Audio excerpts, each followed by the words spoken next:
New season, new regs, new champs? Could Ferrari be the ones to compete and beat Mercedes and Red Bull this year? Welcome back, Formula 1 fans, to another video.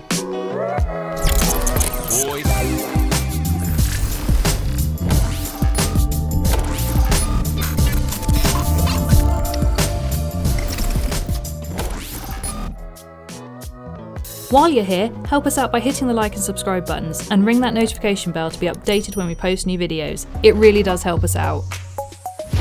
As with many reg changes before, this year's regulations are specifically designed to promote better and closer racing between all the teams. Red Bull's Adrian Newey calls the 2022 changes the biggest in 4 decades, even eclipsing the 2009 aerodynamic changes and the introduction of KERS. Every aspect of the car except the power unit has been impacted by the new regs, and we can't wait to see how it plays out on track, which teams will win out and which will be the losers. Historically, changes to the regulations have gone well for some teams and not so well for others. Every championship winning team has struggled after a major rule change, usually falling down to the upper midfield, with the exception of Mercedes, who survived the 2016-2017 changes with only a few hiccups. Evidence suggests that usually a rule change will see a championship winning team suffering lasting or even permanent damage to their standings in the wake of the change. Williams are a clear example of this, being the dominant team in the 1990s and winning 5 out of 6 constructor titles prior to the 1998 rule changes coming into effect. Since those changes, they haven't won a championship and only came close once. Likewise for Ferrari, who had won 8 of the past 10 constructors titles before the 2009 rule changes were brought in and haven't won since. Red Bull, while close in 2021, haven't had a constructors win since the hybrid era commenced, despite winning 4 in a row before the 2014 rule changes. On the flip side, teams who can make the regulation changes work for them, who can find that sweet spot of designing a car that ekes every extra tenth out of every loophole, regulation clause or minimum requirement, can do very well for themselves. The dramatic changes to the aerodynamic regs in 2009 allowed Brawn Racing, under the guidance of genius and possible Sith Lord Ross Brawn, to redesign the former Honda car from a weak, underperforming disappointment into the dominating beast of the season.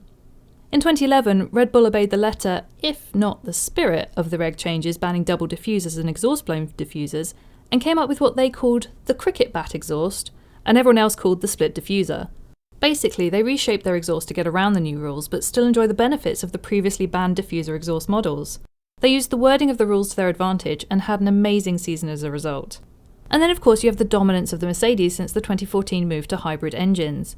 Partly due to their work to improve on performance issues from the previous year, the team were in exactly the right place to nail the hybrid engine itself, but also made the most of all the changes to deliver a complete package car which has dominated the sport, with every constructor's title since the change going to the Silver Arrows. However, the 2022 regulation changes come in alongside the cost cap rules, so the current F1 teams will be at least somewhat limited in how far they can take these new regs. The aim of the cost cap is to limit the development advantage of the teams that are backed by large corporations, like Mercedes and Red Bull, that historically had the finances to rapidly develop ever more dominant cars. So what will this mean for our current teams? Probably not much for the lower end of the grid. Haas, Williams and maybe even Alfa Romeo probably won't be jumping up the standings anytime this year. The new regs do even the playing field in that everyone now has to play by the new rules and operate to the cost cap, but Haas and Williams especially are still starting with a massive uphill battle to reach the midfield. At the other end of the spectrum, you'd think it makes sense to assume Red Bull and Mercedes will still be the ones competing for the win, but they will definitely suffer from the cost cap, can't just keep throwing money at the car till it's perfect now, and will have to change some of the things that were working for them pre-reg change. Both teams have played savvy with rule changes in the past, but these latest regulations will mean that some of the other teams are now snapping at their heels. Those teams could include Alpine and Aston Martin, both of whom are well positioned to improve, but let's face it, probably aren't quite there yet. AlphaTauri is another contender and benefits from being the Red Bull sister team, but they're not where I'd put my money either. The obvious contenders are McLaren and Ferrari. McLaren have really improved a lot over the past 2 seasons, but took a dip at the end of 2021, possibly because they'd already started focusing on the 2022 car. I wouldn't be surprised to see them taking a step up to routinely take best of the rest this year. But let's face it, if you were a betting man, you'd be mad not to back Ferrari as the most likely to be in the mix with Red Bull and Mercedes this year.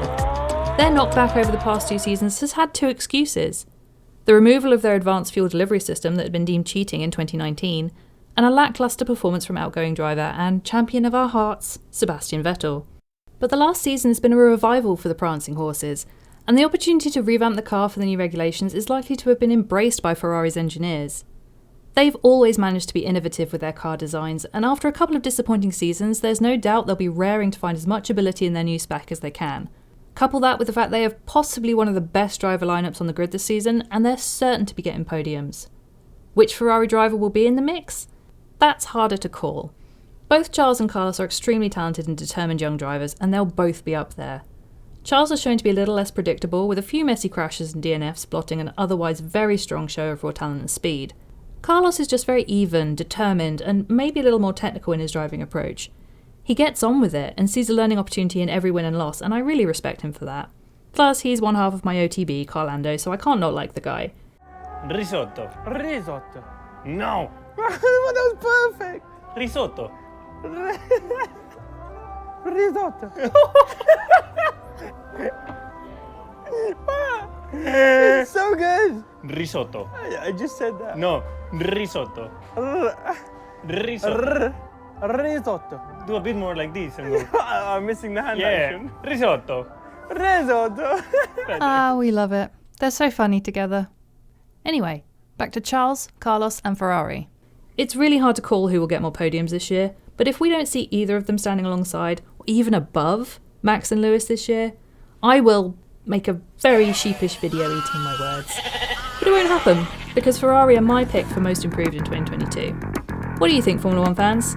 Let us know in the comments below, and remember to like and subscribe for more videos. Thanks for watching!